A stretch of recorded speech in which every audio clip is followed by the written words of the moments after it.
హైదరాబాద్లో Ramzan season start అవ్వకముందే haleem start చేసిన 2 ప్లేసెస్ షార్వి, ఇంకా కెఫే 555. అలా 10:45కి స్టార్ట్ అయ్యి నేను రీచ్ అయ్యడానికి 11:45 అయిపోయింది.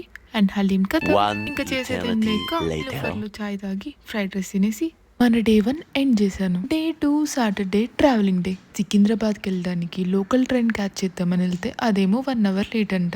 ఇంకా చేసేదేం లేక క్యాబ్లో 10 PMకి సికింద్రాబాద్ రీచ్ అయ్యాను. సాటర్డే రంజాన్ సీజన్ ఏమో స్టార్ట్ అయిపోయింది. ఎక్కడ చూసినా హలీం స్టాల్స్. హైదరాబాద్ నుండి వెళ్తూ హలీం టేస్ట్ చేయకుండా వెళ్తే నిద్ర పడుతుందా, అందుకే నవాబ్స్ నుండి ఆర్డర్ చేసుకున్నా.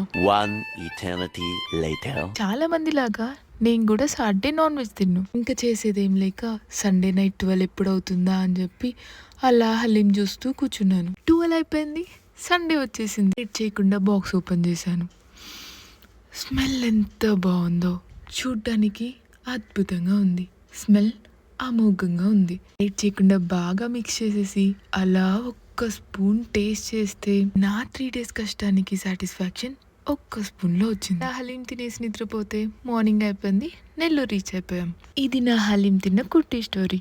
హైదరాబాద్లో హలీం ఇంకెక్కడ బాగుంటుందని కమెంట్స్లో చెప్పడం మాత్రం మర్చిపోకండి. Don't forget to like, share and subscribe.